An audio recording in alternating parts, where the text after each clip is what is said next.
Hello there, friends. This is Spencer Michaud, and welcome to your weekly astrology forecast for the week of November 30th through December the 6th. Hope that you're all doing well out there today. I am recording this on Friday, November the 27th, the day after Thanksgiving, here in America.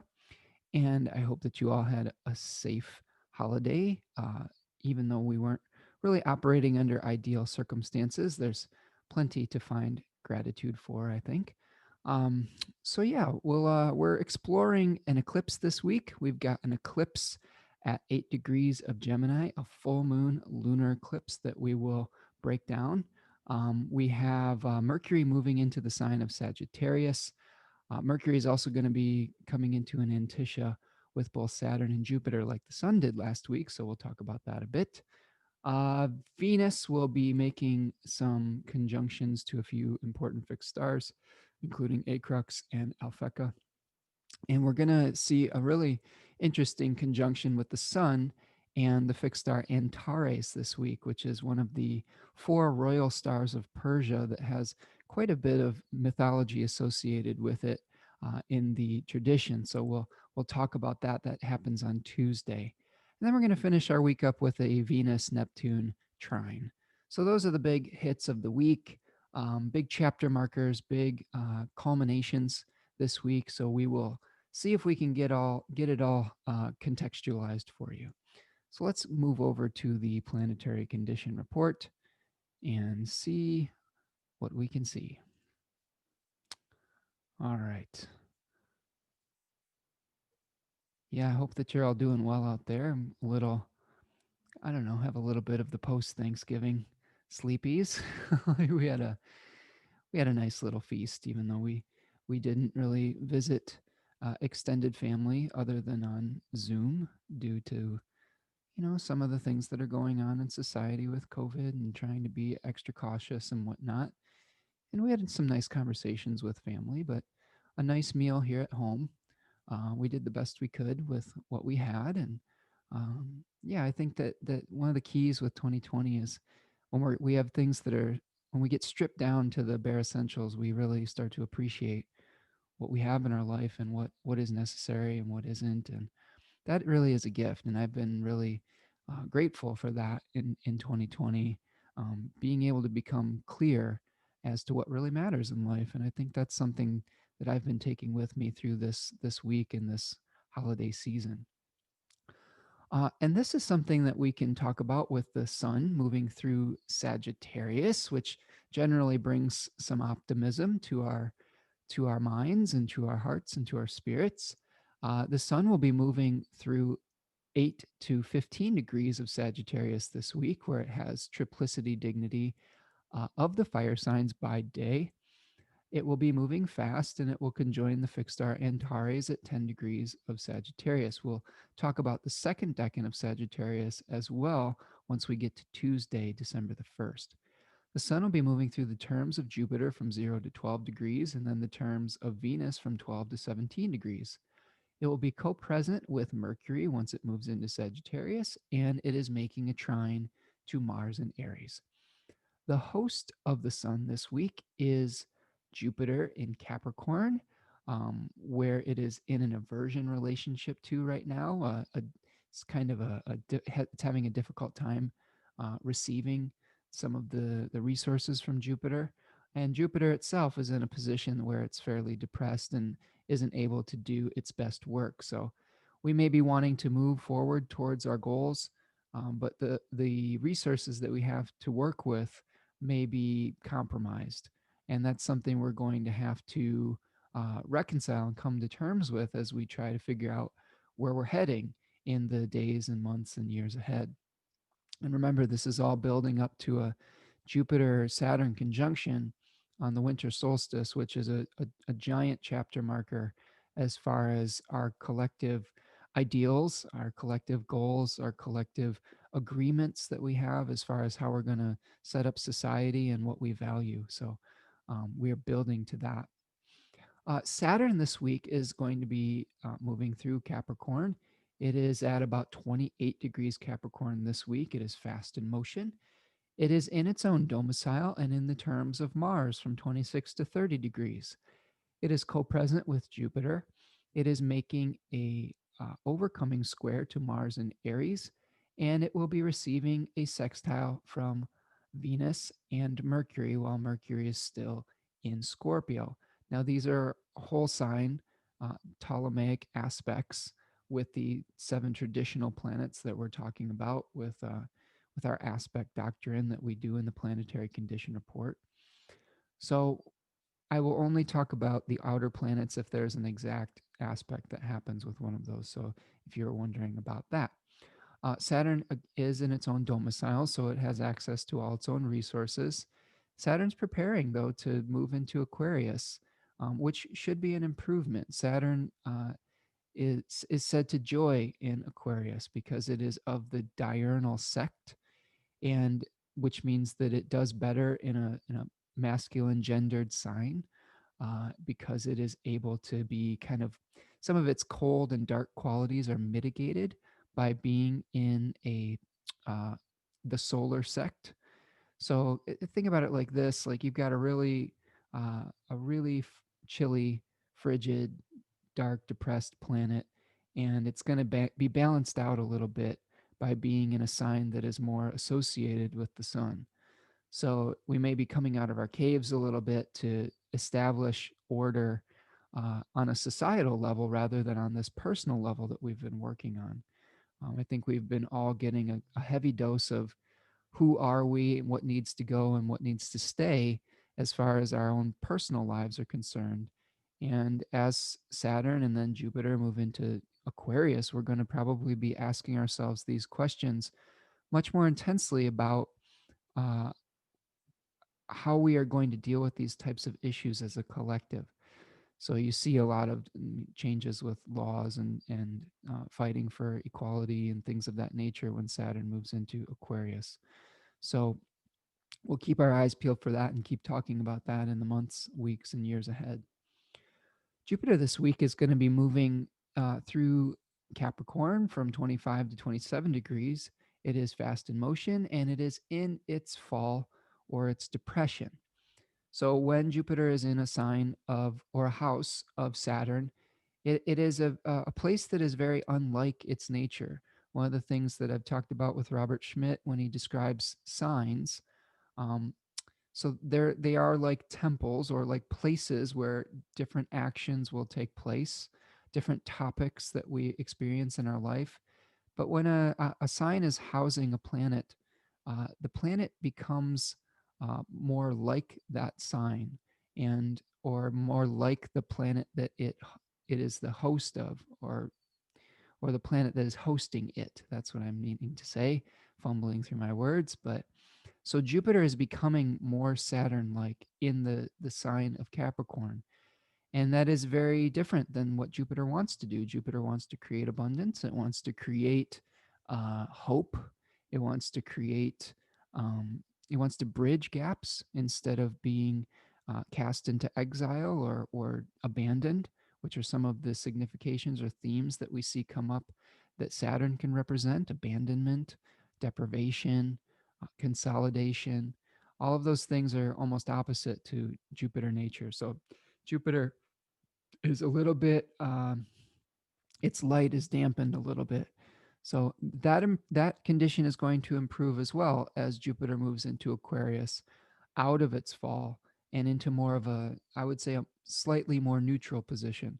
I don't think that Jupiter necessarily enjoys being in Aquarius because it is still a Saturn ruled sign, but it is heated up a little bit by the being in a day sect and some of those um, more challenging significations of Saturn are mitigated, and Jupiter can kind of do a little bit more of its hopeful, uh, externalized type of action. Jupiter is going to be moving through the terms of Saturn this week from 22 to 26 degrees, and then moving into the terms of Mars from 26 to 30 degrees. It will be moving into an Anticia relationship with Mercury, I believe, on the 3rd of December, which is Thursday.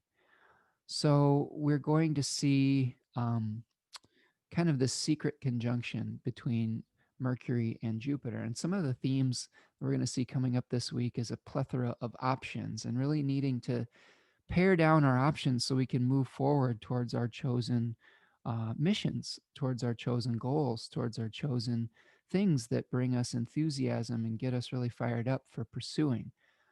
So this is something where we may have to, experience all of those different options so that we can finally make a choice. And that's really going to be some of the main things we're going to be working through at this eclipse. I think is really making a choice about what we want to put our energy and our attention and our focus towards. Okay, the Jupiter will be co-present with Saturn in Capricorn, its host. It will be making an overcoming square to Mars in Aries and sextiling Venus and Mercury in Scorpio. Mars this week will be in Aries, moving from 16 to 18 degrees of Aries. It is our slow planet right now. The moon and Mars will start the week off slow. The moon will pick up speed to become fast by the end of the week, but Mars is still trying to gain speed after its retrograde motion. Um, it is in its own domicile. It will be in the terms of Mercury from 12 to 20 degrees. It will be receiving an overcoming square from Saturn and Jupiter. It will be making a trine to the Sun in Sagittarius and then Mercury once Mercury moves into Sagittarius. So we're going to see Mars will probably get a little bit of a reprieve once Jupiter and Saturn move out of Capricorn and into Aquarius, because then we'll have a sextile relationship between those planets instead of this overcoming square that's really slowing everything down and making it difficult to take action that is individually motivated. The action that we are desperately seeking to take to create individuation and to separate ourselves from the collective or from the herd or from, I don't know, some sort of community so we can become what we want to become, the new start, the new individual, so we can incorporate our individual essence into a physical vehicle, which is some of the themes that we can think about with Venus and Taurus. So it's coming. You just have to be patient. I know this has been a long year and everybody's really kind of probably at their limit as far as their patience and their delayed gratification is concerned, but I really do feel like we are getting close to being over the hump. Um, as far as COVID stuff goes, we've got vaccines that are in the works that should be rolling out soon. So that should start to move things forward a little bit. We've got a new presidential administration coming in. That should start to change some things. So things are starting to move forward. Um, I don't think it's going to be the same as it was before, and I don't know if that would even be what we would want. I think that hopefully 2020 has shown us what is necessary and what isn't, as far as what we want as a collective and as a society. And we're going to be working through that for many years to come. I don't think we just automatically know what we should or shouldn't do or what we want to manifest, but we're going to be in that process, and it's going to require patience, but also action, and also, a lot of reflection. I think that thinking about what is best for the whole, what is best for everyone, rather than best for a select few, what is best for your community versus what is your selfish desire. I think this is something that I've observed lately. Um, is I'm constantly surprised as to how I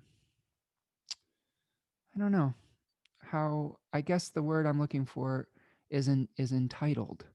I feel that there's an enormous sense of entitlement especially in the United States, that I have difficulty relating to and difficulty understanding and difficulty supporting.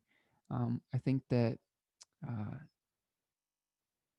it's showing me that there is a large portion of our population here that even with faced with the prospect of potentially death and the death of their community members or their family members, still feel that they are entitled to do whatever they want. And that is something that is makes me very sad.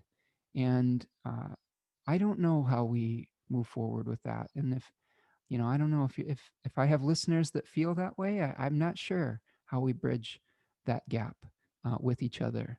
I guess the key would be to continue to have a conversation with one another and maybe try to listen to each other's perspective. I will say this: I think that people suffer and are struggling in a lot of different ways, and we react to it in a lot of different ways. And I think a lot of the folks that are talking about their freedom and talking about potentially being upset with some of the restrictions and having a lack of trust for what they are reading and things of that nature, I think there is a suffering there, that part I can empathize with. um, I think that everybody's going through some difficult times, and we all have a different way we try to either rationalize that suffering or that pain, or deal with it, or react to it. Sometimes it's through anger, sometimes it's through sadness, sometimes it's through resignation, and I think all of those reactions uh, we can validate on some level. I guess my plea for the people that may disagree with me on some of this is I do think it is important to try to think about your community. And I do think it's very important to um, think about the collective at this point. What we are moving towards with the Jupiter Saturn conjunction in air signs now, and especially in the sign of Aquarius, is putting aside some of our own individual desires for the good of the whole. And I know that that's a tough ask because it feels like we've been asked to give up so much, and in some regards, some of that is completely unfair. And I can support a lot of people that feel that they've been asked to give up too much and the system is not fair. I agree with you on that. But I do think that it is important for all of us to kind of try at least attempt to come together to figure out how we're going to build a society that works for everyone, and that where everyone feels safe and protected and is able to get along. I think that's ultimately the goal of a society, is to be able to live in a way that you can kind of go about your business and without hurting other people, and feeling like you are not being hurt. And people are going to disagree on what that hurt is, and that's legitimate. But again, uh, I mean, the other issue that I feel is really important with this is, things like climate change. That is an issue where we're going to have to figure out a way to put differences aside and really come to terms with the fact that a lot of the actions we've been taking as a society have been detrimental to our ability to sustain life on this planet moving into the future. And I really think that that's one of the big things we're going to have to start, uh, I don't know, um, coming to terms with and taking action on sooner than later. And it's more from a perspective of self preservation. I think that everybody wants clean air, clean water, um, a place that isn't on fire or, underwater to live. And I think everybody deserves that. But it is going to take an effort I think, to get back to that point where we're not really feeling that every day there's some new ecological crisis. And I don't know the best answers to that. I think that there is uh, some things that need to happen on a governmental level. There's things that need to happen on an individual level. There's some things that need to happen with some of the people that really do have a lot of power and say within this, like the people that run many of the factories and corporations that are some of the biggest polluters in the world. Those folks need to be held accountable, and those are conversations that we need to have moving forward as well. So um, complicated times that we are living in. And I do the best that I can with the information that I have to guide all of you in the way that is in alignment with my belief system, and hopefully from a somewhat objective perspective. But I will admit that nobody is 100% objective, and we all are coming from a place of uh, some of our own particular beliefs as well. Um, that being said, let's move forward to Venus. One of the things that makes a consensus difficult is when you have Venus in exile. And that is our condition for this week. Venus is moving through 10 to 19 degrees of Scorpio this week, moving fast. It does have some dignity by being the triplicity ruler of the water signs by day. It is also on its own terms from 7 to 11 degrees and then moves into the terms of Mercury from 11 to 19 degrees. It will make an exact trine to Neptune on December the 5th. Venus is going to make a number of fixed star conjunctions this week. One of the fixed stars is going to be, there are two fixed stars at 12 degrees of Scorpio, ACRUX and ALPHECCA. And then we will see Venus making conjunctions with two of the I guess the claws of the scorpion, or the pan of the scales, ZUBEN ELGENUBI and ZUBEN ELSCHAMALI. So that's at 19 and or 15 and 19 degrees respectively. Venus will be making a conjunction with Mercury in Scorpio and a sextile with Saturn and Jupiter in Capricorn. Its host this week will be Mars in Aries, and it is in an aversion relationship to it, although we have that secondary kind of relationship called lichen girding, where Mars is in a sign that and providing for a sign that it rules in Scorpio and Aries. Um, so yeah, hopefully we can uh, find some common ground with Mercury, or I'm sorry, with Venus in Scorpio, but sometimes it's more difficult. Sometimes we feel a little bit more divided, and it's hard to come to a consensus. And we get really fixated in our respective opinions and our respective signs and or sides of where we fall on some of these issues.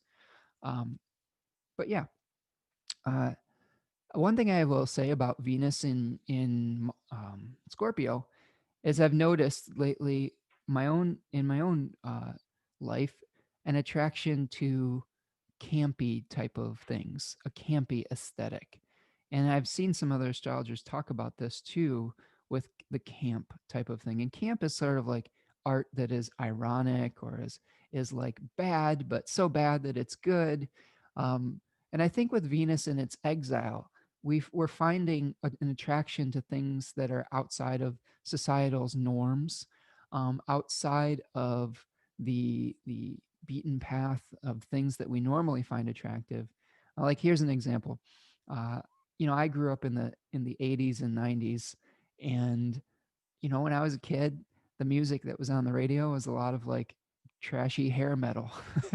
Like it was, some of it was really terrible. Lyrics were terrible. Like what they were wearing was terrible, but I liked it, and I think that um, when even though it's like the cheesiest, campiest thing, I've noticed that when Venus moves into Scorpio, uh, somehow, some way, hair metal makes an appearance again.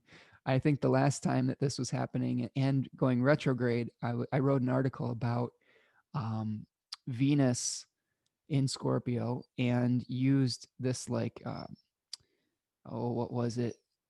There was like this Swedish band, Europe. You remember the Final Countdown? And they did their own version of like Live Aid to raise money for AIDS or something like that back in the 80s with all these like hair metal singers.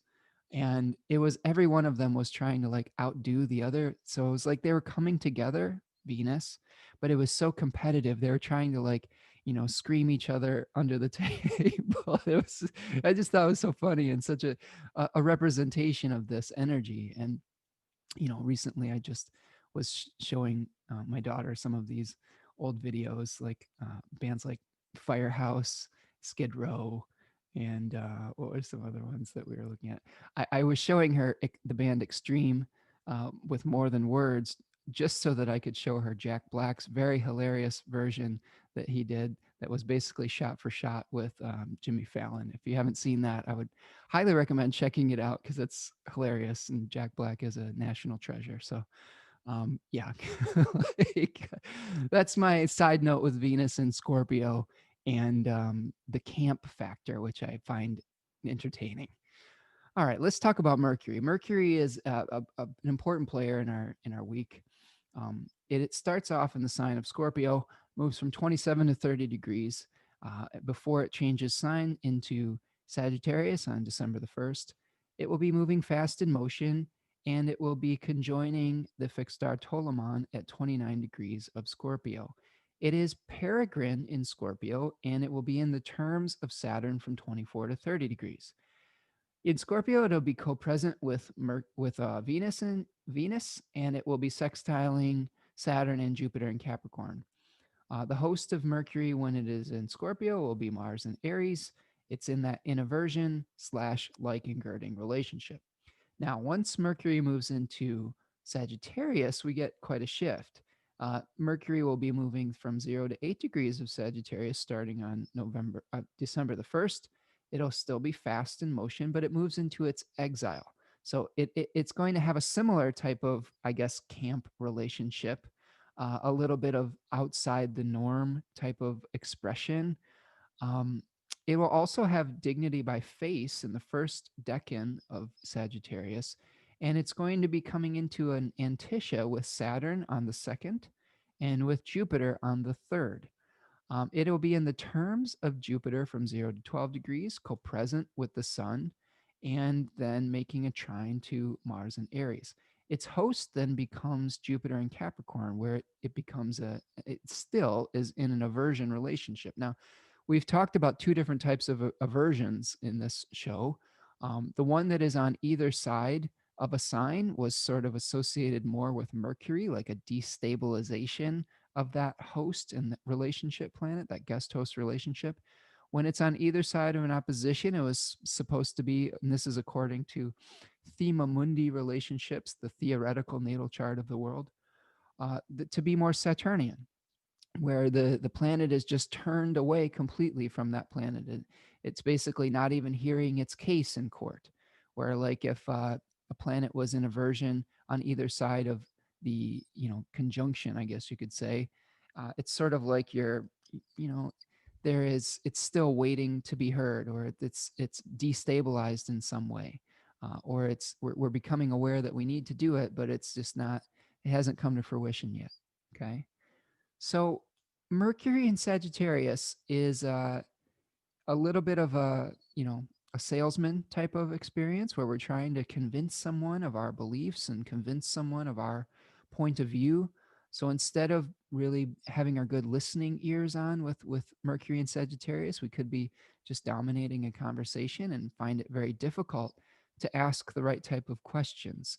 One of the dangers with Mercury and Sagittarius is feeling like we already know everything and that we don't need to hear another perspective. So be careful of that if you get into conversations where you feel that you're right, and it becomes more difficult for you to hear the other person. Now, one of the advantages of this is that if you really do need to convince somebody of something, your enthusiasm might be contagious. So if you really do believe something with every fabric of your being, the way to potentially win someone over to your side would be through optimism, enthusiasm, through showing the benefits of something, showing the benefits of that position rather than uh, tearing down someone else's position. So that might be the way to use this. If you really truly believe in something that you think other people should believe in, show them what is good about it rather than why they are wrong for feeling the way that they do. That might be a way to deal with this in a healthier fashion. All right, let's move forward to the moon. The moon this week is starting off becoming full and also going to be eclipsed. So we have a full moon lunar eclipse on the 30th. So that moon will be co-present with Rahu, the north node, the severed head of the demon or the dragon that is hungry for the elixir of immortality, but never can be satisfied. So we may have some desires that that are unquenchable this week, and we have to figure out how to work through that. The moon will start off slow, but it'll speed up by the end of the week. It is peregrine in Gemini, but then it will move into its own domicile in Cancer and have dignity in the third face of Cancer. It will then be peregrine in the sign of Leo and gain some triplicity dignity in the sign of Virgo, which is the triplicity ruler of the earth signs at night. Okay, that is the planetary condition for the week. Let's take a look at the chart for the days ahead. Monday, we start off with a pretty busy day on Monday. Pretty busy day. All right, on Monday, November the 30th, the moon's going to start off in Gemini. We are building very early in the morning to a full moon lunar eclipse. And we will also be seeing a sextile between Mercury and Saturn. So let's talk about eclipse season. Oh yeah, I was almost missed these. There will be a sextile between the moon and Mars at 9:12 p.m. and a square from the moon to Neptune at 11:21 p.m. So there are a few lunar aspects besides the eclipse. But let's break down that eclipse because that's our big news of the week and really the beginning of a series of changes that will be important as we move ahead. So let's put the chart right on the eclipse. Okay.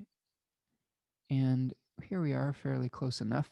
So the eclipse is going to happen at about 8 degrees, 8 degrees of Gemini, okay, at about 4:29 a.m.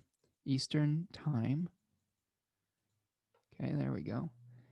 And so this is, we need to talk about the difference between Gemini and Sagittarius and what are the things that are going to be challenged here. So eclipses generally happen in pairs or in threes roughly once every 6 months or so. You have an eclipse happen when you have either a full moon or a new moon very close to one of the nodes of the moon. In this case, the full moon will be conjoining the north node or Rahu in Hindu mythology or astrology. And that is going to be important for breaking down what we are going to be talking about with the eclipse. Now, eclipses have been thought of many different ways. They were thought of as chapter markers. They were thought of as supercharged new moons or supercharged full moons. In this case, it's a full moon, so it's a culmination. It's an ending. It is everything that's coming to fruition, potentially from what we've been dealing with maybe 6 months ago. And so many years ago, there are all these meta cycles that eclipses can be a part of. But in this case, we're seeing the fruition of things that may have been started around June and seeing the culmination of that. So one of the things that we're looking at is we'll explore the decans that we're trying to reconcile. But eclipses in general happen where the light of one of the moon or the sun is basically shut off, and the mythos around this in the Vedic system was that there was a demon, okay, either Rahu or Ketu, the head or the body of a great dragon that was swallowing the light of the moon or the sun. And in this case, the light of the moon is going to be swallowed up and basically shut off. And so we could see the ending of forms because the moon is associated with material form. And where is the moon trying to manifest? Well, in Gemini, the sign of choice. If we look at our tarot, we've got the sun in the first decan of Sagittarius, which is associated with the Eight of Wands, and the moon in the first decan of Gemini, associated with the Eight of Swords. We have motion and bondage. Okay, we have the ability to move towards a goal, and then we have the paralysis from potentially from too many choices, from our awareness of duality. That was one of the associations with the first decan of Gemini. Austin Coppock calls it the apple of Eden, where what Eve took a bite of the apple and was then thrust into the knowledge of good and evil, of day and night, male and female, all the opposites that we experience on this material realm. And one of the things that we're going to probably be doing, my guess with this is that we're going to have to start making a choice. We may feel a little overwhelmed, and I can tell you from experience, I'm feeling this as we lead up to this eclipse. I'm feeling like I have a lot of different choices. I bought a number of books, and was struggling today figuring out which book I wanted to start reading first. It's like I had an abundance of choice, and figuring out how that fits into the ultimate goal, the unified goal based on a higher purpose that I want to do moving forward. Like the questions I'm asking are, how does this knowledge that I'm trying to gain fit into maybe potentially classes that I want to teach? How does it fit into these shows that I'm doing here as far as helping folks understand the astrology of the week and of the month and some of the concepts? So I think that some of the themes we're going to be experiencing is, how does what we want to learn fit into the greater picture of what we are trying to do with our lives and the greater goals that we have? Now we have to look at the hosts of the moon and the sun to get a little bit more of a picture of what's happening. So the host of the sun, this eclipse, is going to be that fallen Jupiter. So we have to be careful that we are not just trying to move towards a goal that is materially motivated or based on hubris. This was a theme that I wanted to talk about this week too, is the theme of hubris. And hubris is basically the idea that humans know better than the gods.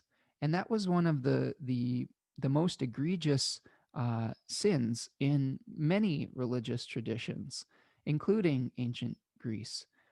So basically, that most of the punishments that we see in Greek mythology and theology were from some kind of human being or some kind of being thinking that they know better than the divine will or divine law, and then suffering the consequences of that, whether they are natural consequences or some kind of being smote by some kind of deity.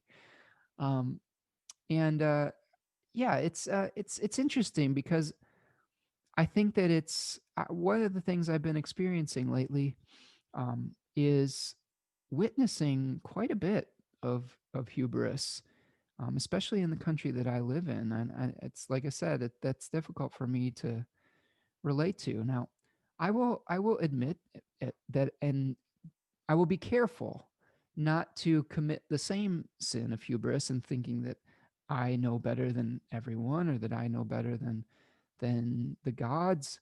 Um, I think that part of the humility that I'm trying to have with this process is by really reading the symbols and trying to do what that planet is asking of me at this moment, and using my own experience and my own heart to guide me to what that means as far as manifesting. And I think that a lot of the astrology of 2020 has been very loudly speaking towards being humble with what we are doing, with the necessity, okay, of being more distant, of being uh, taking things slow, of thinking about the collective, of thinking about how we can protect one another, and that has guided me to take the actions that I have taken. Those actions being basically sheltering in place since March. I haven't really gone anywhere outside of a 4 or 5 block radius. My partner does the grocery shopping and stuff like that, and I've basically stayed home, but I go for walks every once in a while. And when I do, I wear a mask. And I strongly believe that that is an important part of helping to keep my family and others safe.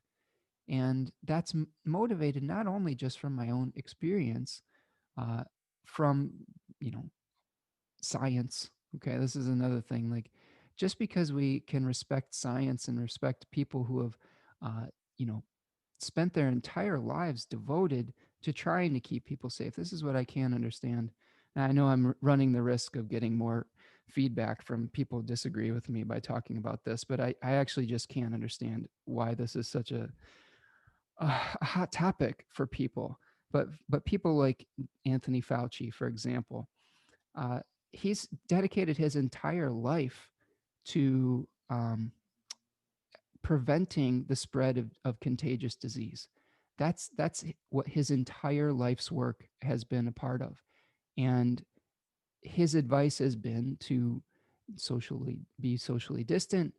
That helps can slow the spread of these types of things. And for the life of me, I just can't understand the position that other people have of denouncing, you know, the scientists. That doesn't mean that we have to agree with everything that everyone says. I think that one of the challenges we've seen over the course of history is this conflict between religion or spirituality and science. And my personal belief is that it doesn't have to be a conflict.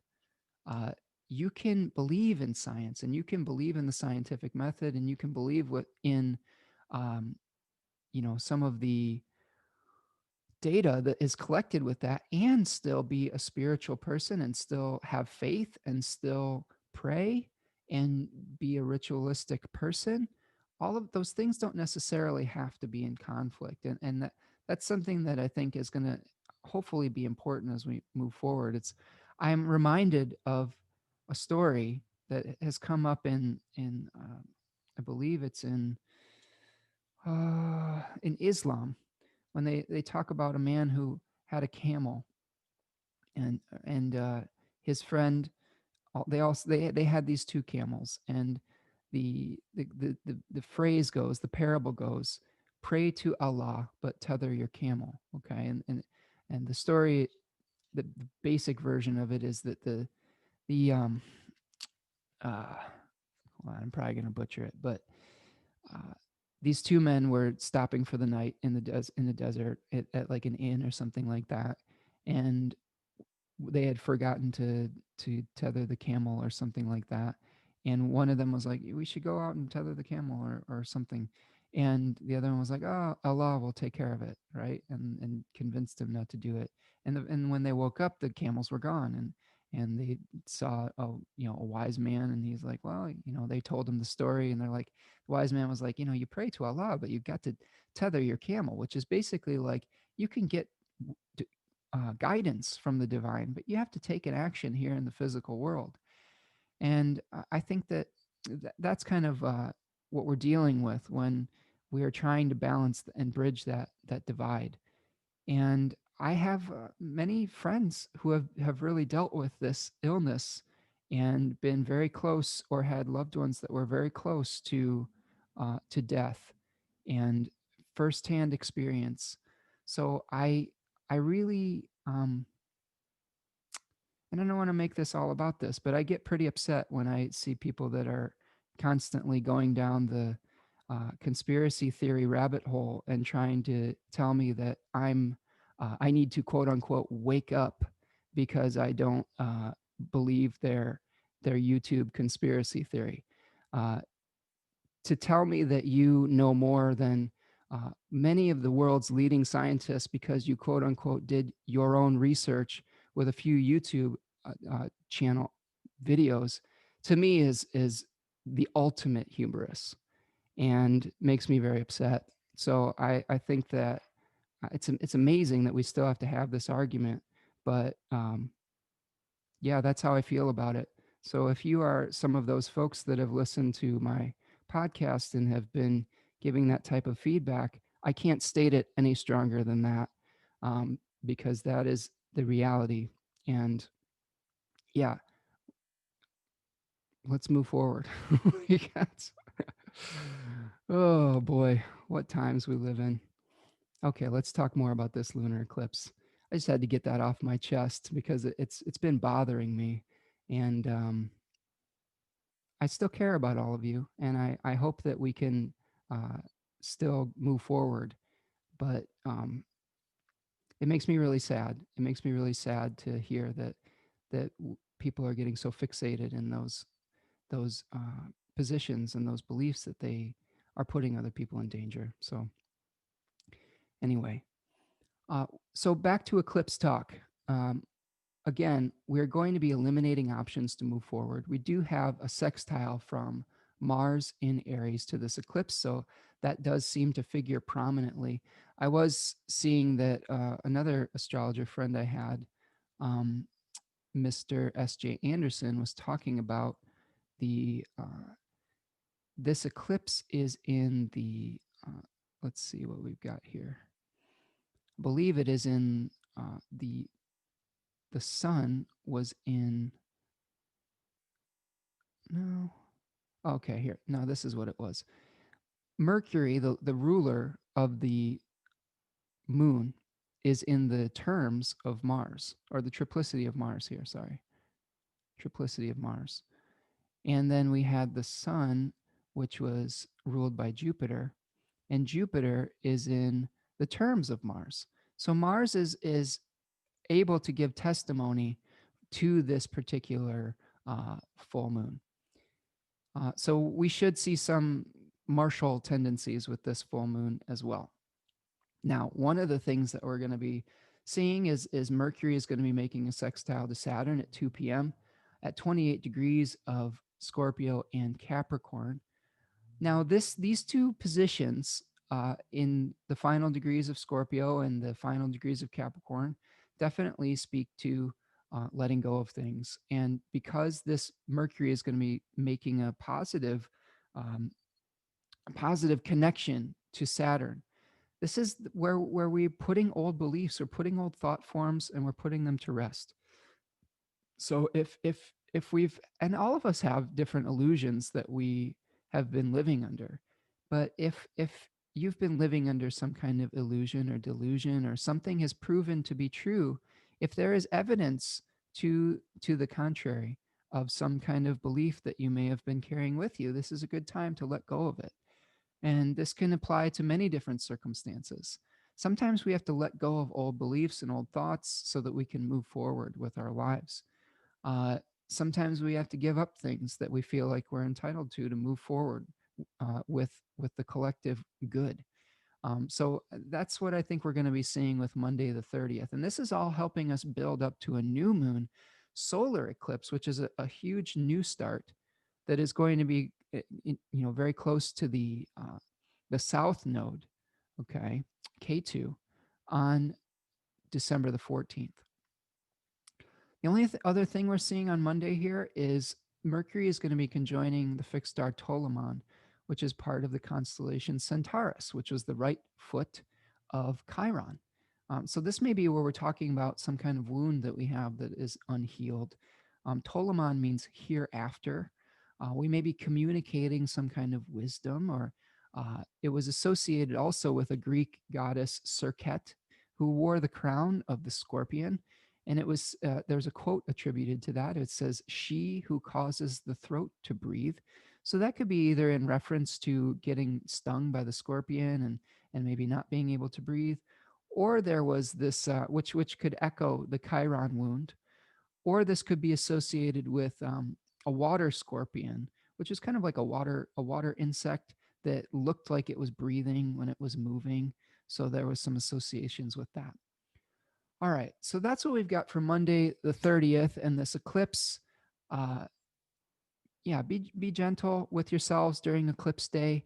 Not a good day to charge up crystals or do magical works or things like that. This is a good day to close your blinds. Don't look at the eclipse.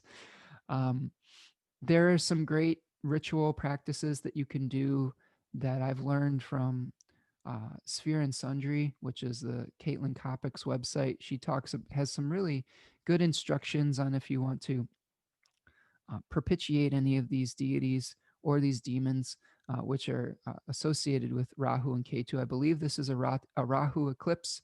So when you are dealing with Rahu, you can either give him an offering, or you can give an offering to the deity that was associated with conquering the demon, or the demon slayer. In this case, it will be Durga.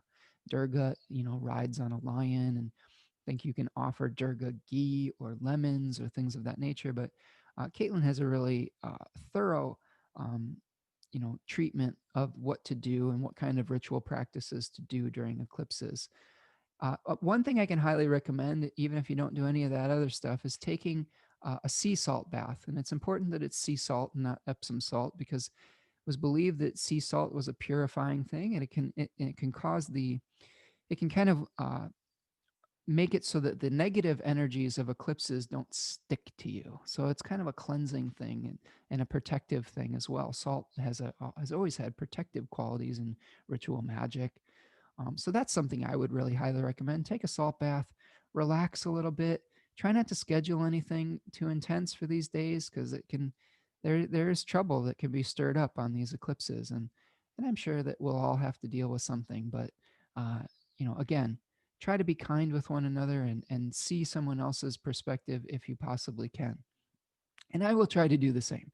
I know I've stated some strong opinions on this forecast, but again, I will acknowledge that everyone has some way that they're probably hurting right now and that they're in pain, and I have empathy and sympathy for that, and hope that you can find some kind of peace.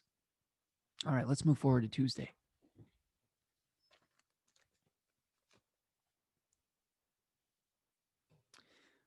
All right, I'm gonna change the chart here.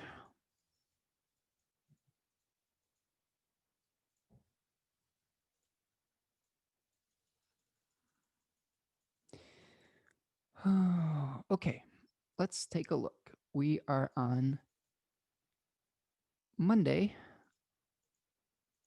December the 1st. We have a lot of astrology going on I'm sorry, Tuesday, Tuesday, December the 1st. We have a lot of astrology going on Tuesday. Um, so the moon's going to start off in Gemini and then spend most of the day in Gemini. It will escape the bond around 0 degrees of Cancer, which is very late in the day on Tuesday. The moon moves into Cancer at 10:32 p.m., so we should see the moon begin to escape the bond later in the evening Eastern time here. And that's a condition where, we start to get some revelations about what we're doing moving forward with this eclipse energy and how it may unfold for us. And remember, eclipses don't necessarily, there may not be one event that happens on Monday. This may be part of a longer unfolding that takes many months to unfold. So be aware that the themes that come up we may be working with for quite some time.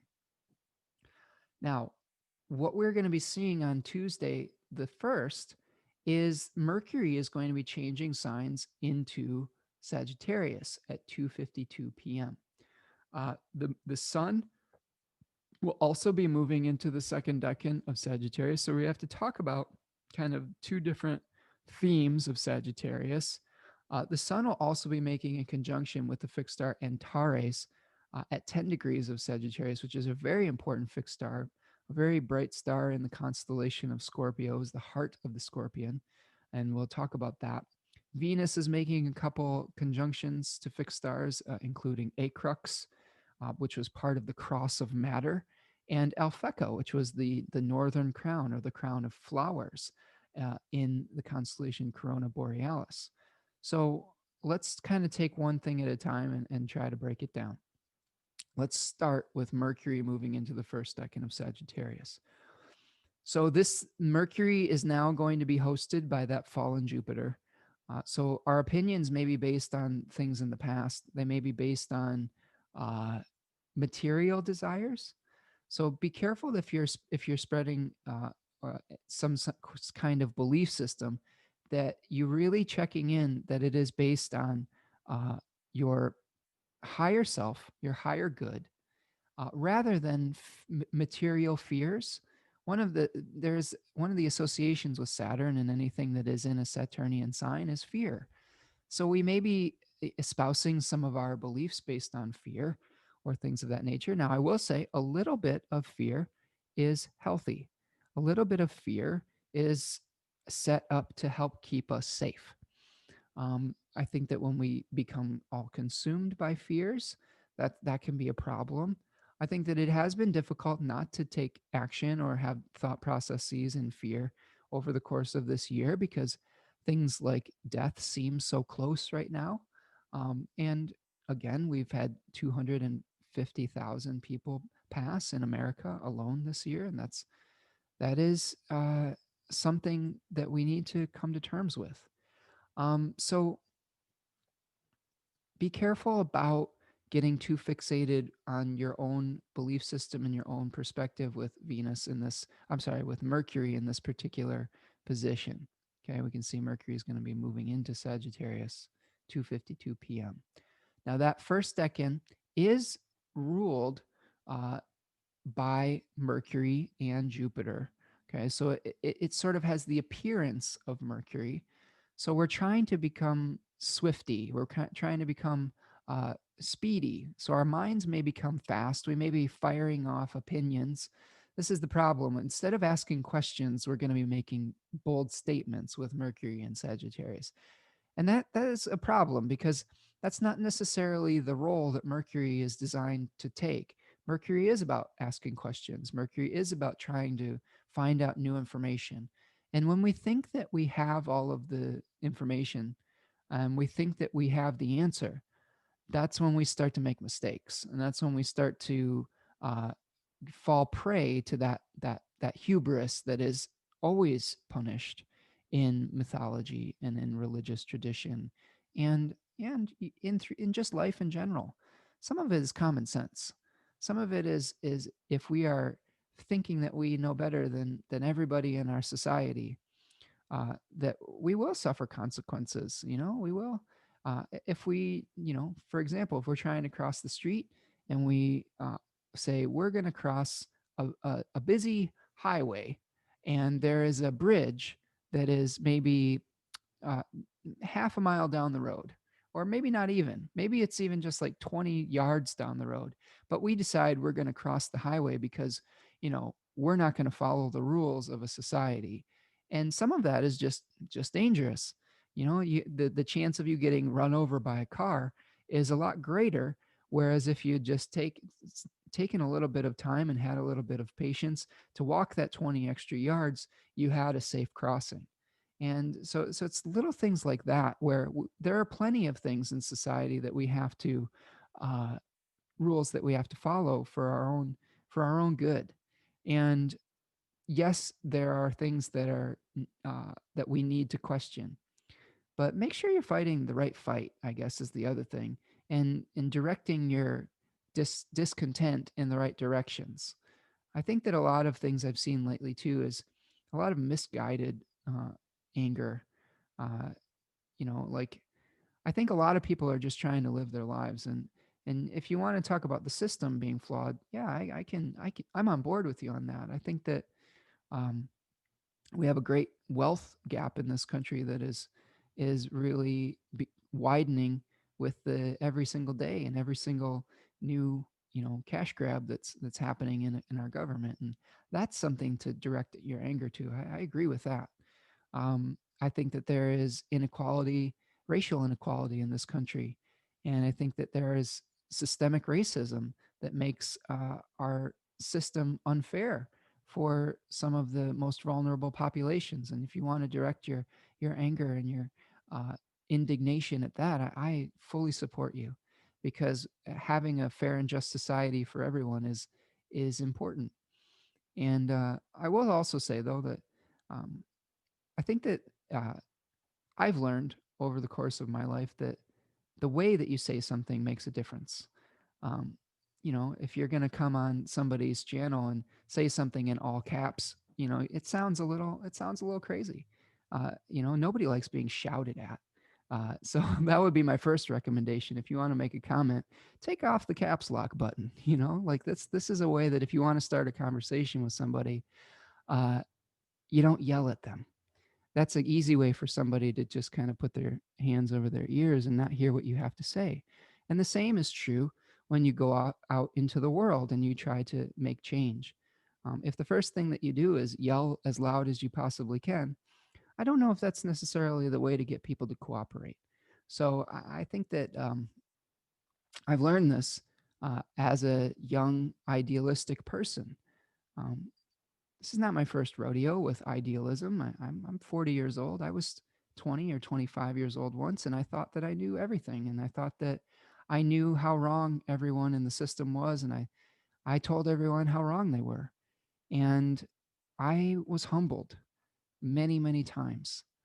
And I'm sure that I will still be humbled about certain things, and on some level I welcome that, because that is part of being a human being, and that's part of being open to divine guidance. That's part of the opposite of hubris, which is humility. um, but I've been there, and lots of young people have been there. But I think that what I've learned is that there are certain brick walls that you bang your head against enough times, a certain way, that uh, you have to get a little more crafty. You have to get a little more cagey about your methods. I think that just crashing headlong and horns first into something isn't always the best way to go about something. And if you can hear my dad like advice here, sometimes you have to be a little bit more patient and deliver the message in a way that the person can hear you.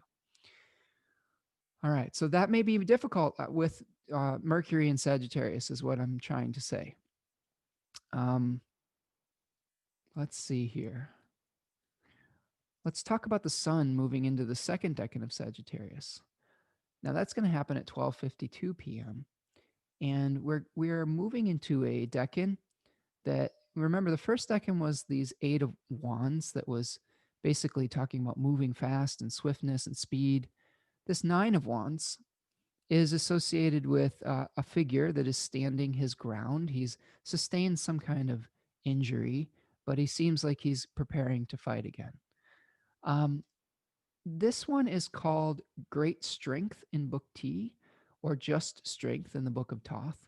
Austin Coppock calls it the bridle, and he speaks a lot of the union of body and will in this decan. So if we find a goal that sparks our enthusiasm in the first decan of Sagittarius, we are trying to find the material means, or the match that will to our physical body, and that can be challenging. That's part of the, I think, the mythos of the centaur too. There you have the fusion of intellect, the human side, and the more animalistic motion side of the horse, right? The horse's body. So we're trying to move towards something, and we have to think about how can we balance out our will and our physical ability to carry out that will. Now, there are 2 fixed stars that are very prominent in this decan. One we've talked about a little bit, but we'll talk about more, which is called Antares, the heart of the scorpion. And then there's another one called Ras Algethi, which is a star in the constellation Hercules. Okay, so we are trying to, one of the things I liked in Austin Coppock's book, 36 Faces, he talks about creating the friction necessary to move towards our goal, to establish fusion between our will and the body. So a lot of times we have to overcome certain obstacles to move towards our goal, and sometimes that comes through being challenged or defeating a nemesis in the pursuit of our target.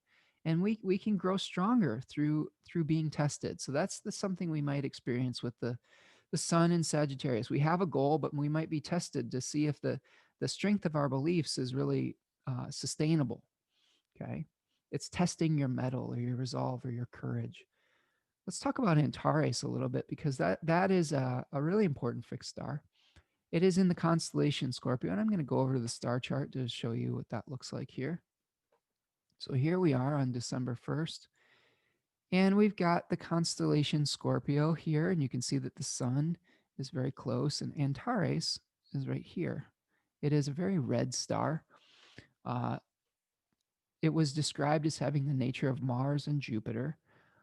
It was also called Cor Scorpii, or Cor Scorpio, which is the heart of the scorpion.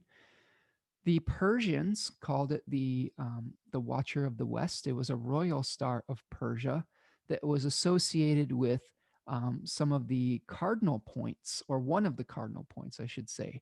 And in this case, the fall equinox. It was the ancient autumnal equinox point. And I believe the Persians also called it the star of Yima, which was the god of the dead. So we have death associated with this fixed star, because this is the time of year where the sun is diving below the celestial equator, and the days become shorter. This fixed star is associated with obsession, with seeking intensity, with ruthless passion, militant ferocity. This was the scorpion that in mythos was said to have killed Orion or Osiris or Horus, if you're going back to the Egyptian mythos. Now, here is an interesting thing to think about. Here we have Orion on the southern hemisphere. Now, I deliberately, I'm sorry, on the western, the western side of the sky. All right, this is where the sun will usually set. Okay, and I deliberately put this at daybreak because when we see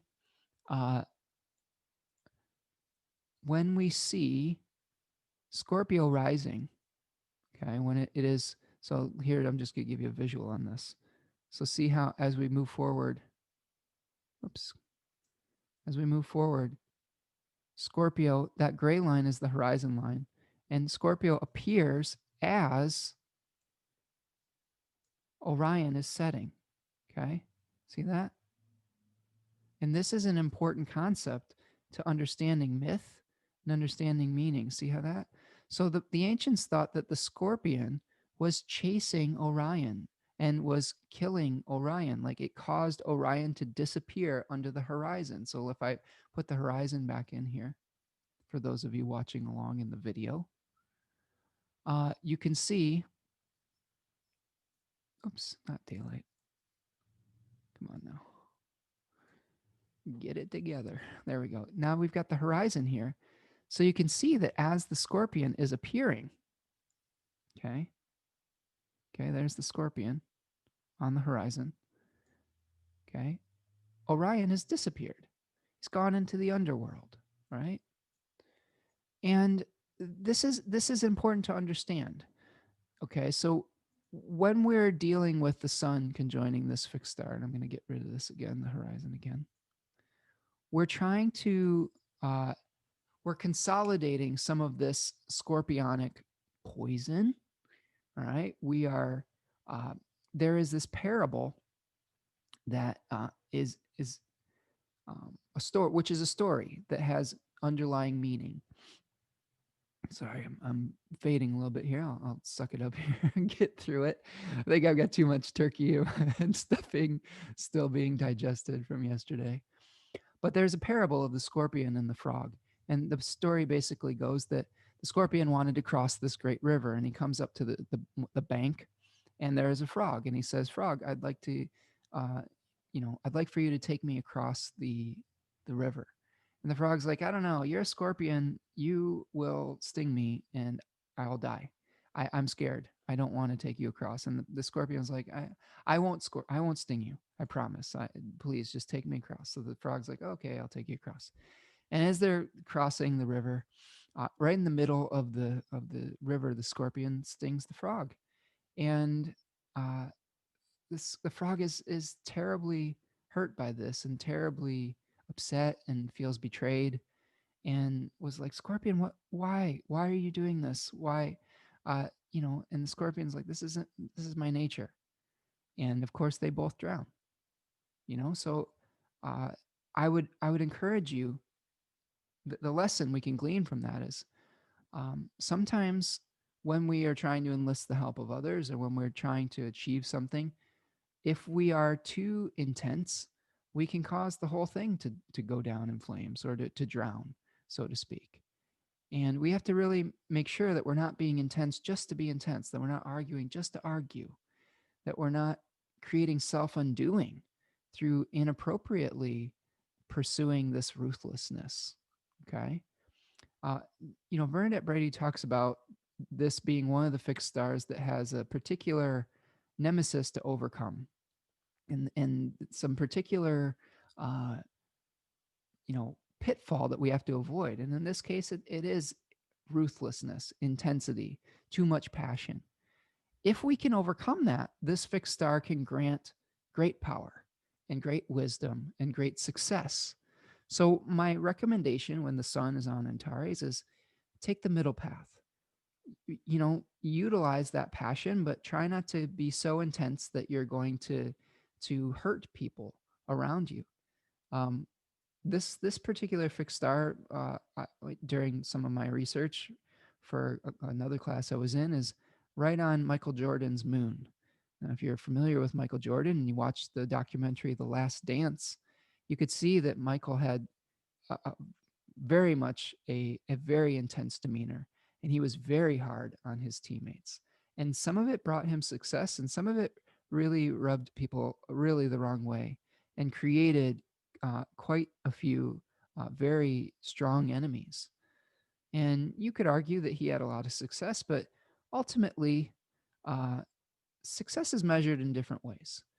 And yes, Michael Jordan won a lot of championships, and he did a lot of really interesting things on the material plane, but we have to balance that out with our spiritual learning as well.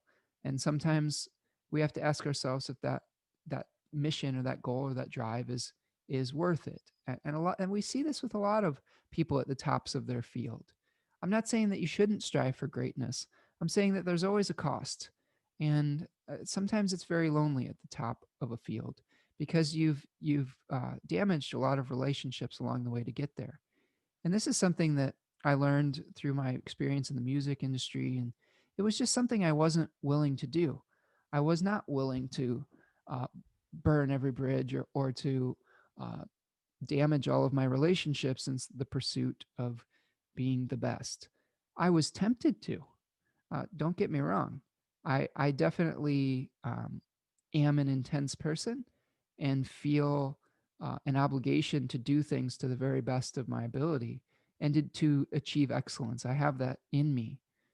But at the end of the day, sometimes you have to make some compromises to maintain balance in your life. And I think that that's one of the things that is really taught in a lot of spiritual traditions is trying to achieve balance and moderation. I know that was one of the stories of the Buddha was he lived a life of an ascetic, which is someone who renounced things, and he lived a life of someone who was very wealthy. And ultimately, at the end of the day, the middle path was what he preached after meditating under the Bodhi tree. Okay. So I would encourage you on Tuesday with all of this full moon energy, with all of the, feeling like you might have to do everything at once or feeling overwhelmed by all the options that you have, just to relax a little bit. And you don't have to eliminate all the options permanently. It just means that you might have to let go of some things so that you can move forward with one chosen goal right now.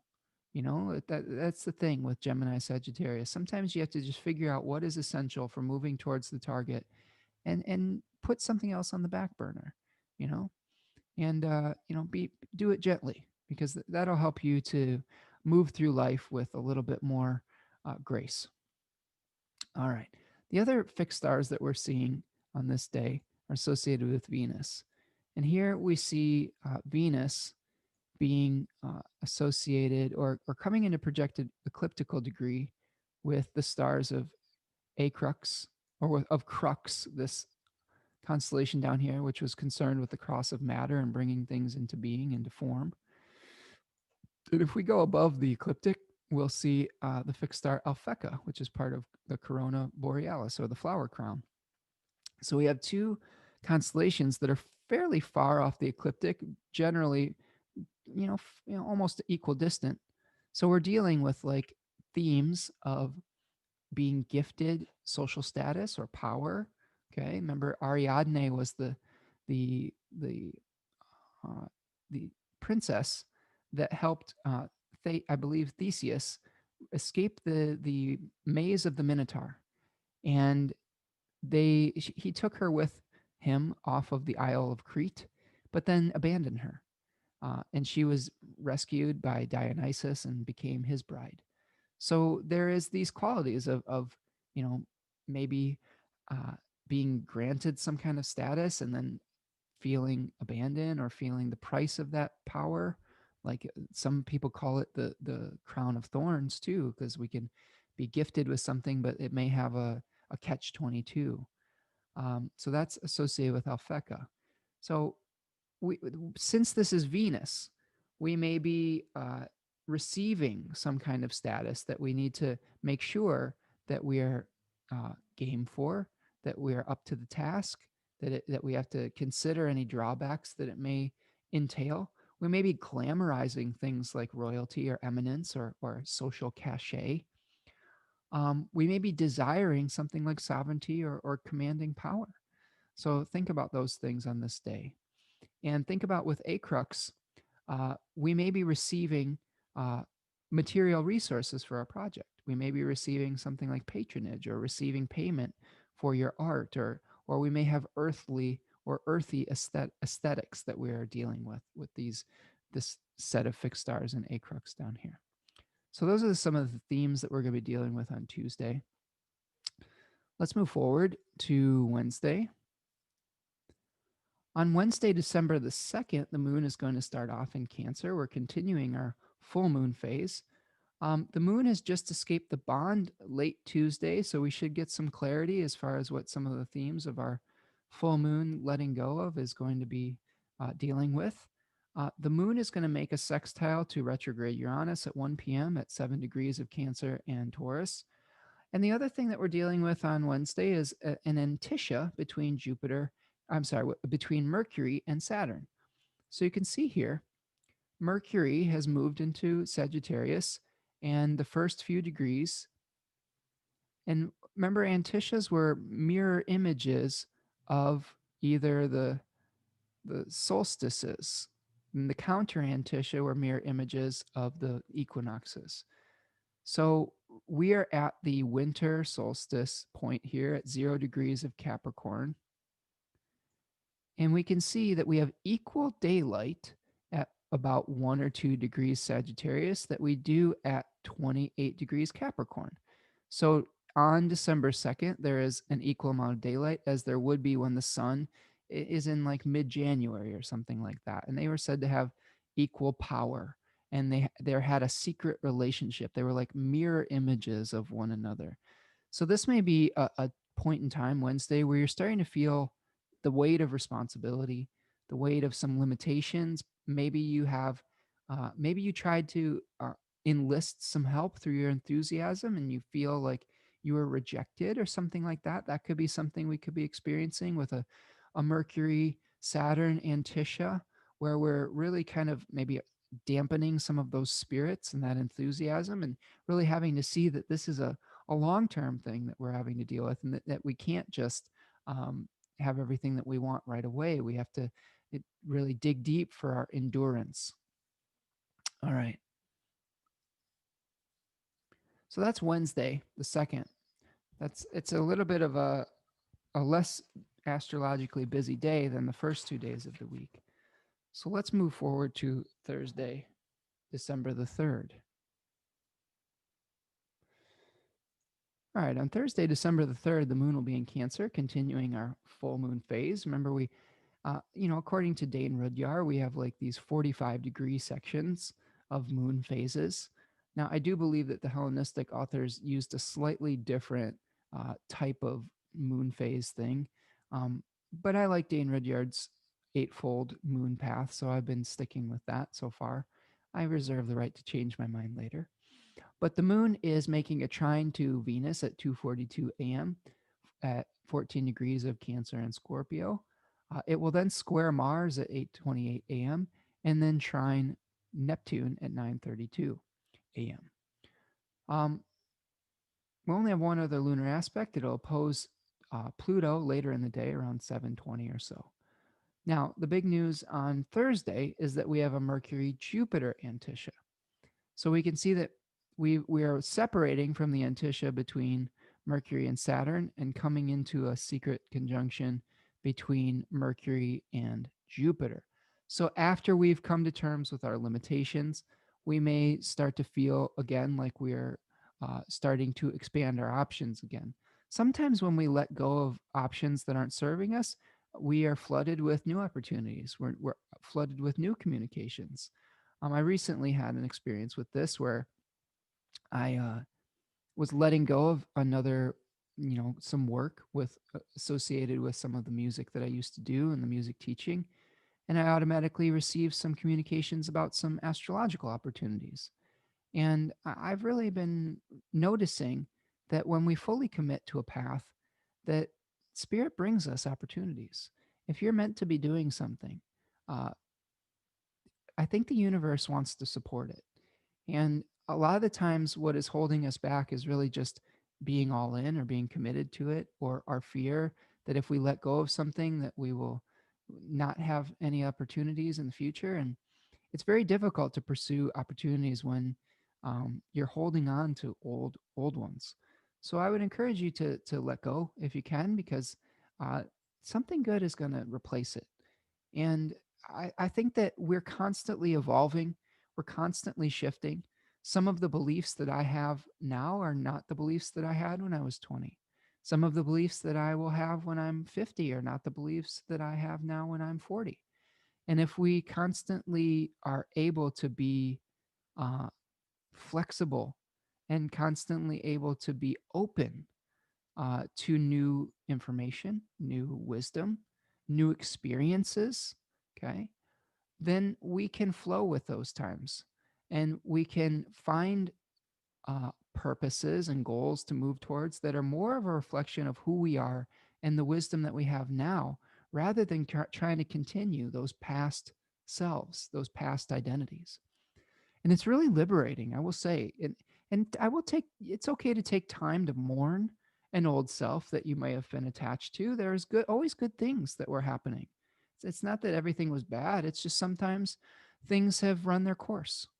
And it's just sometimes that something's time has come due and it's time for you to move forward to something else. And I would encourage you to give yourself permission to do that, because it really can be a huge weight off of your shoulders when you do that. Now, on Thursday, December the 3rd, Venus will be conjoining the fixed star ZUBEN ELGENUBI at 15 degrees of Scorpio. Now, this was the more difficult star in the pair. Of course, it was a pair with ZUBEN ESCHAMALI, and this was the one that was the southern claw or the southern pan in the scales. And it was called insufficient price. It was associated with paying your dues, merciless punishment, harsh justice, a difficult verdict in a relationship, potentially, if we extrapolate it out to Venus. You could be feeling like you're giving too much without reciprocation. Now, just be patient with that, because the awareness of a place where you're giving too much will eventually help you to rebalance the scale once Venus hits Zubin al Shamali roughly a few days later. So it's okay to have a feeling where you feel things are out of whack. Um, like last week, I had some feedback that was fairly harsh when Mercury was conjoining this fixed star. Like, so I was like, what I did? I said, I took a time out. I said, oh, there it is. Isn't that interesting that Mercury is on Zubin El Janubi, and this merciless, you know, punishment was forthcoming, or this message of somebody who really felt strongly about their position and wanted to change my mind on something. So I thought that was really interesting. And I'll take that even further. When Mercury moved forward to Zubin El Shamali, I got some really nice comments from people and some really interesting positive feedback. So it's just really a good exercise to see how it's playing out in your own life and pay attention to the actions and start making the connections with the astrology as you go along. And a journal is really great for this, and I highly recommend this. So be aware that just from Thursday through like Sunday, there may be some adjustments that you have to make in your relationships and how you attract people, how you create harmony in your relationships. And it may be frustrating, and there may be some struggle involved because Venus is in its exile. Okay. Venus is in the house of Mars.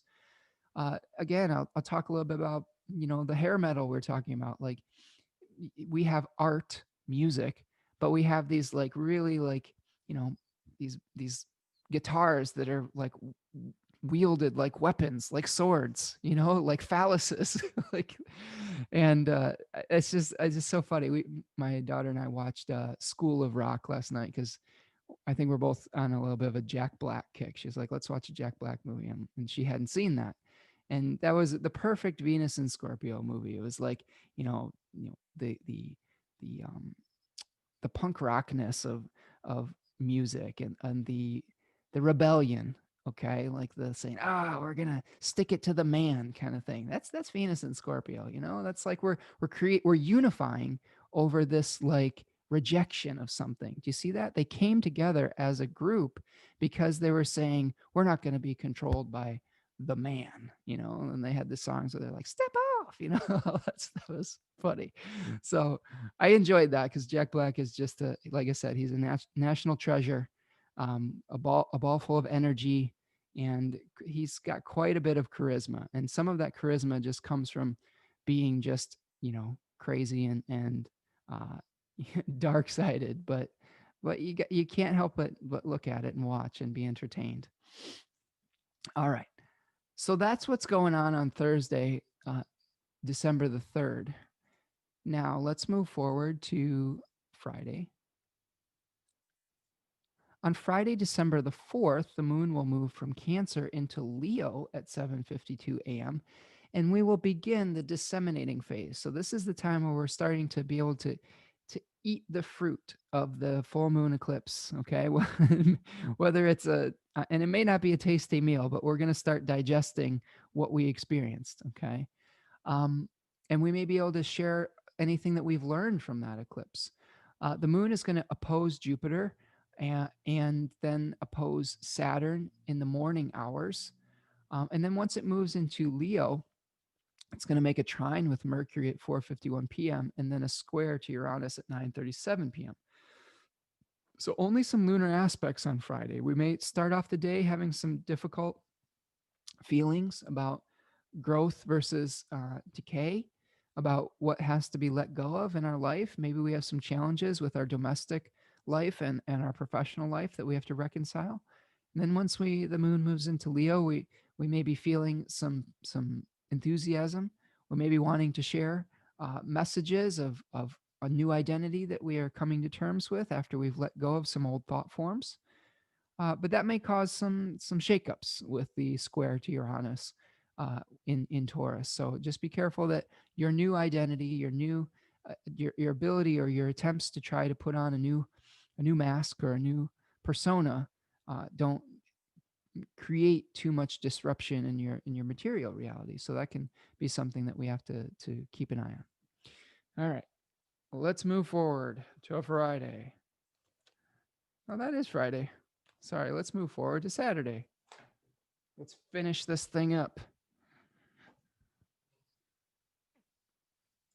All right, on Saturday, December the 5th, the moon is going to be in Leo in the disseminating phase. We're going to see a trine from the moon to the sun. So harmony of the lights on Saturday the 5th. 9:40 a.m., an exact trine at 13 Leo and 13 Sag. And then we'll see a square from the moon to Venus in the afternoon hours and a trine to Mars eventually in the early evening. So only one difficult aspect, but it might be one where we get a little bit stubborn as far as how we are cooperating with others. Try not to get too prideful about what you believe and what you want to do and how you do a mission. This is the danger with Mercury and Sagittarius. You can have a goal, but you got to be flexible with the methods. The gift of Mercury is an ability to use your skill set and flexibility in the skill set. Mercury was the master of many types of arts. And if you get too fixated on one way of doing something, that can lead to some suffering and doing things in a much harder way than you would have to do it. Now, the main non-lunar aspect on Saturday the 5th is a trine from Venus to Neptune at 11:52 p.m. So this may be a time where we're feeling a little bit like we're trying to seek some kind of uh, salvation potentially through our partners. Like we're fantasizing about a relationship or we're idealizing a relationship. We may be getting nostalgic because the second decan of Scorpio is about memories of the past. So we may be overly idealizing the past, fond remembrances, right? Um, Neptune is, of course, the planet of illusion, and where we may tend to lose some steam and want to leave this physical plane. So we may be trying to escape some of the difficulties through our romantic illusions. So just be very careful about codependence, becoming having the wool pulled over your eyes in a certain relationship, or over idealizing your partner or your belief systems. Um, this could be where you're trying to seek ecstasy with blind devotion, where you may be feeling the intoxication of love. Is something too good to be true, is what you should ask yourself as well. And intoxication is important because Venus is in a place where we're actually trying to let go of some old habits and relationships. And if we just get intoxicated by these old memories and these old ways of doing things, these old ways of seeking pleasure, that's going to lead to suffering. Um, and like I've said in the past, we can't avoid pain, but we can alleviate suffering by not doing things, making our lives harder than they need to be. So try to keep your feet grounded. Maybe a healthy way to use this energy is maybe watch a movie.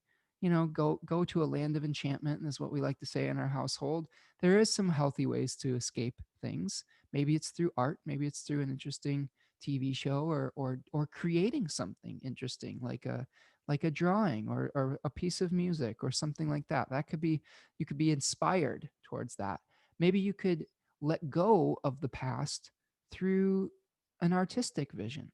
Okay. Like sometimes uh, the catharsis that comes along through like creating through writing or art or journaling can help us move on, because it helps bring us clarity. A lot of times we will get to that point where we have realizations from our higher self when we're doing our art, and we get out of this like very rational space and we get into the more mystical space. So this is a very mystical combination. But again, I would caution you not to get caught up in uh, illusions based on outdated forms. Okay. All right, let's finish it up with Sunday. And moving on to Sunday, December the 6th, the moon will start off in Leo and move into Virgo at 2:46 p.m. We are continuing the disseminating phase of the moon. Um, we have one contact here with a fixed star. So you remember I talked about earlier in the week, we have Venus conjoining the two stars in Libra associated with the pans, okay, like the pans of the scale. Okay, so we are having Venus conjoining the fixed star ZUBEN ELGENUBI, which is the northern pan, which is called sufficient price, mild justice, mercy. We've fulfilled our obligations. We've restored balance to the relationship. We may be having mercy on our loved ones after pointing out all the flaws or the things that weren't working. Maybe we've got a more favorable verdict. This could be associated with forgiveness. So if you have some relationship challenges that came up earlier in the week, things might be restored to their right proportion with the conjunction with this fixed star at 19 degrees of Scorpio. All right, that's what I've got for this week. Looking ahead to next week, we are going to be seeing a last quarter moon on Monday, December the 7th. Um, we are going to see Mercury conjoin Antares. We'll talk about that. We will see a Sun Neptune square. And then we're going to have a Sun Mars trine at the end of the week. So those are kind of the big hits. We're just going to be in the middle of an eclipse period, which is called the Bardo period, kind of this liminal space where everything's kind of up in the air. So if you're feeling a little bit destabilized, um, just recognize that everything is in flux, and a new chapter is beginning. The old chapter is ending, and something new is coming along, and we're going to have that new moon solar eclipse on December the 14th, and we'll get some clarity. So sometimes we just have to be comfortable with the ambiguity and not knowing all the answers. And I think that's a really good approach to take as we move forward towards the next week. I hope that you're doing okay out there. I do care about all of you. Even if we disagree, I hope that you're gaining some benefit from these forecasts. I really am trying to provide a service for you by breaking down these symbols.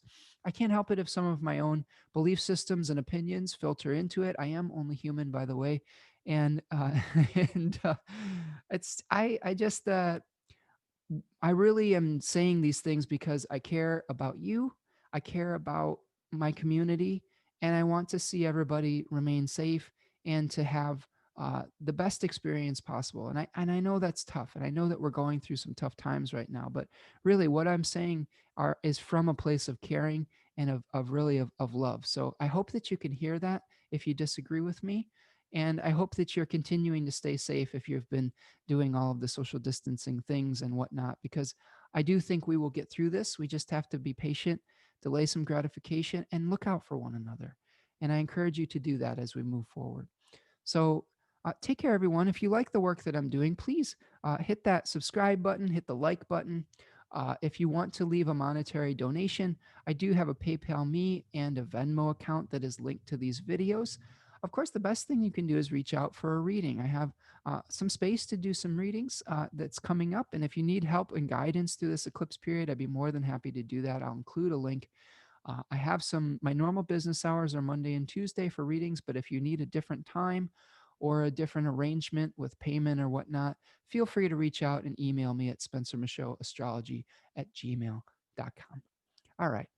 Take care, everyone. Be kind to one another, and I'll see you the next time. Peace.